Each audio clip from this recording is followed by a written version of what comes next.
is a Grok for the side of Echo. And again, late game versus early game, but for the lineup of Smart Omega, they are also up for the early game, having the Franco, and they really have to capitalize on this Franco play. Maybe the Flicker Bloody Hunt for early game.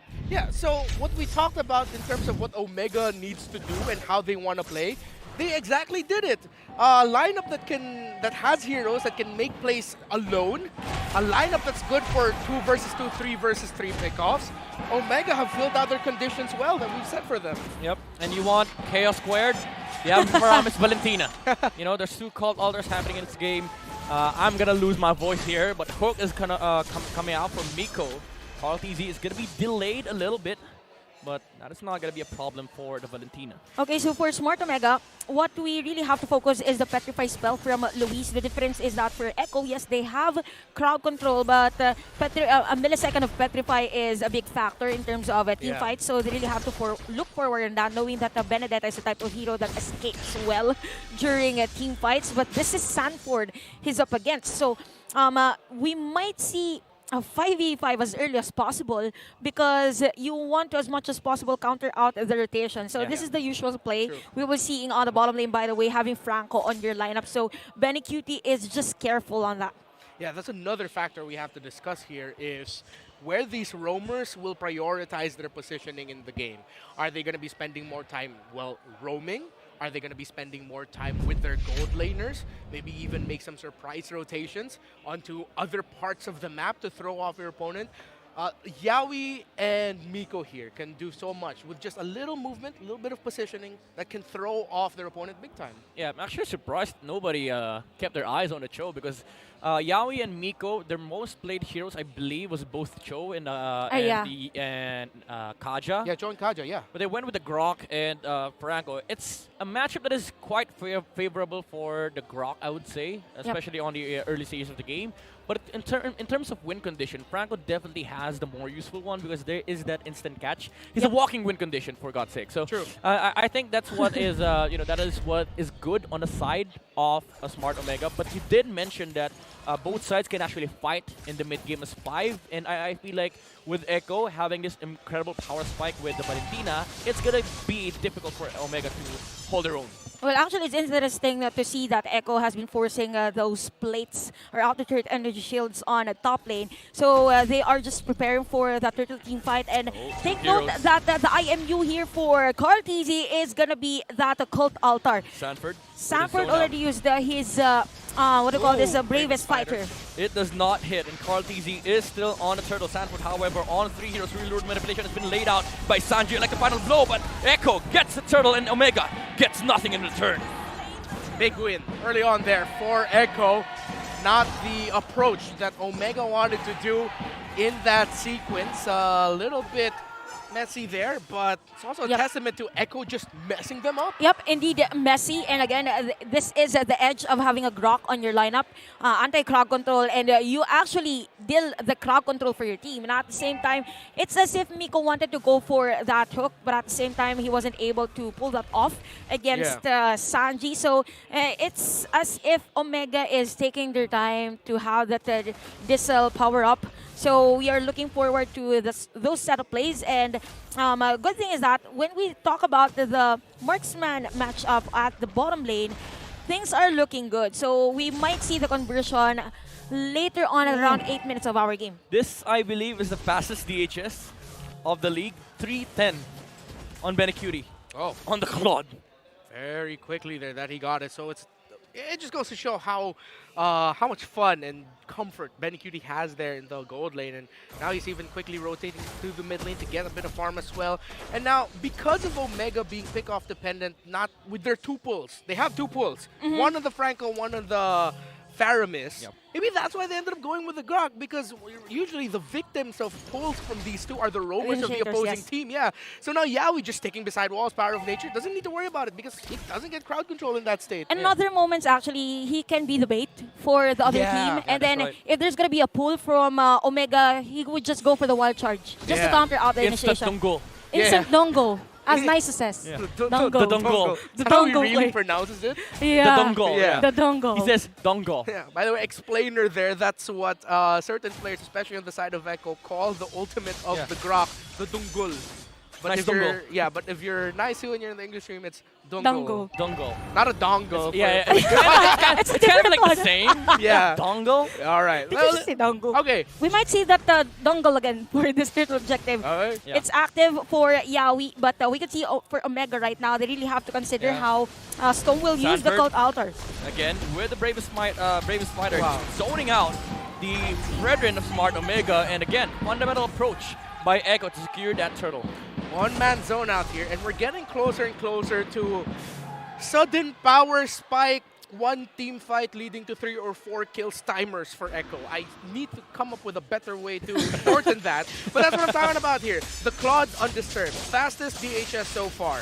Yeah, that's... Echo can spike suddenly and surprise Omega. Yes, and this is actually dangerous for the side of Omega because it is not the usual Echo that we see.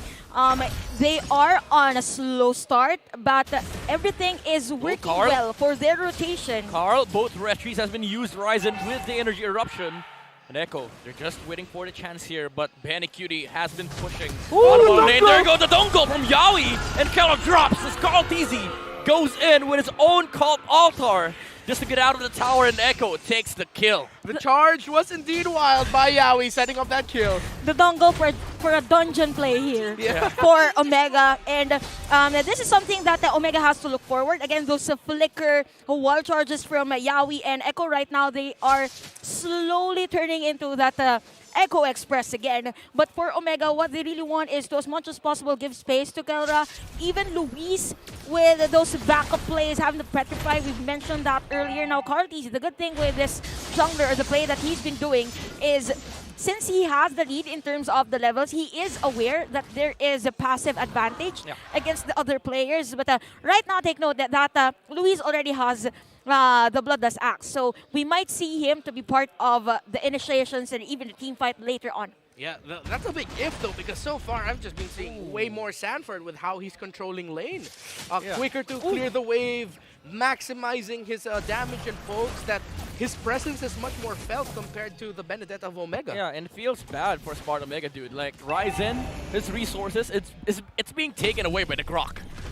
Yeah, but the Grok, take note, he's supposed to give vision, but at the same time, he's able to negate the jungling pattern of Omega. Even the movement right now of Omega isn't really that nice if you're up against Echo, and the lead is just expanding for Echo on this game. It is now around at 3K. So later on, there is going to be a conversion for the side of Echo. And looking at the difference in terms of the itemization, even for, we call it an itemization we're in for Sanford, that he is aware that he needs the damage and at the same time physical defense. So leg steel plates and added the physical attack, and in an instant, the Benekute just pokes the turrets against Omega.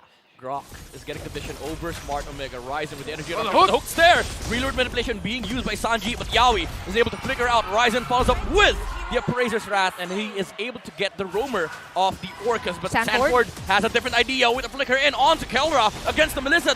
It's damage and not yet. The caller is there, and Omega saves their own marksman. They take 2, and Echo cannot answer back. The card easy. He wants to fight still, but Smart Omega disengages.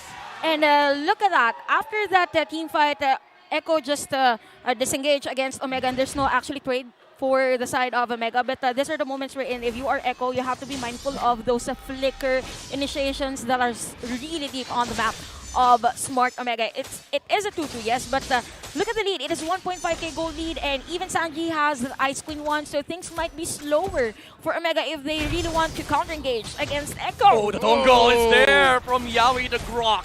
With the wild charge onto the Benedetta, electrified blow being used, but Sanji is there to capture Benedetta off guard, and he cuts off the exit for the Benedetta. Brilliant decision there by Yawi. He was waiting for an eye for an eye of the Benedetta, saving the ultimate, maximizing the dongle coming out of that Every Grok. wild charge. Yeah, and even right on point for the Void Crystal for Sanji at look that at moment, Carl. so that Luis. Carl with the poke on the Brethren. Ryzen at 75% HP, and Echo is confident on this Lord take. Miko, however, is sitting in front of the Lord, so he gets vision. Hook is not going to land on anybody, and Smart Omega has their heroes on, has their sights on this Lord. Echo has the lead here, but we have seen Omega has the capability to turn around the situation. So Echo needs to respect that. They still have the lead, but Omega might just turn this around if Echo aren't careful. Actually, it's a bit difficult for Ryzen to force this Lord pull because of the taunts from Cartesi's hero. So even a slow from Sanji onto this game. Nice control by Echo, by the way, on this Lord pit. Echo, Yaoi positioning himself to find and look for a big wild charge. The Guardian's Barrier is there, but Storm is in with the Ghost versus Sanji, though, with the real manipulation. Louis with the electric blow, but Cartesi secures the Lord here for Echo, and they want to fight. They have Lapu Lapu on the front lines against Ryzen, and Omega, they cannot hold back. The hook is there. It connects onto Sanji, but Benecute with the Blazing Duet. Echo, they really want to fight Conceal from Smart Omega. They want to chase for more, but the wild charge is there from the Grok, and Echo, they completely wipe out the heroes here on the side of Smart Omega. It is just Stone left, but there are enough heroes on the side of Echo to just dive in the towers of Smart Omega. They take out the Claude, however, with Luis on the Benedetta. He wants to go for more, but Yaoi is survivable. He is able to get out of the fight, but Cartesi, he wants to go for the chase against Luis, but the Benedetta can get away. But that is massive for Echo. For Yaoi Dang, that's the goal for that Grok. Again, he was able to pull off that play, and take note, we really have to commend what Sanji did during that moment. He was able to zone out Stone and force the Cult Altar just to be used alone to save himself during that team fight. And at that moment, Echo was just dictating the flow of the objective taking on that Lord. That nice minion wave flowing, by the way, for the team. And we can see now a gap in terms of the gold in for this marksman. For Omega, we only have 2 items for Kelra on this game, while for Echo, for Benecute to be exact, he has Seal. okay. Yaoi with the wild charge and real world manipulation being laid out by Sanji. But the Call Other is there, but it has been depleted by Echo, and they don't have a sustain. Lapu Lapu goes in, as well as Cartesi. Benecute as well with the damage output, but he is fighting off Kelra. He wants to be able to fight back Echo, but the Blazing Duet is there to take out the Melissa and Smart Omega. They lose 4, and Echo only loses Sanford. Kelra falls to the tune of the Blazing Duet as the Orcas have their eyes set on ending the game. He comes in, energy eruption, it's not going to be enough, and Echo, they are going to take game number 1. Louder and louder are the drums of war of Echo.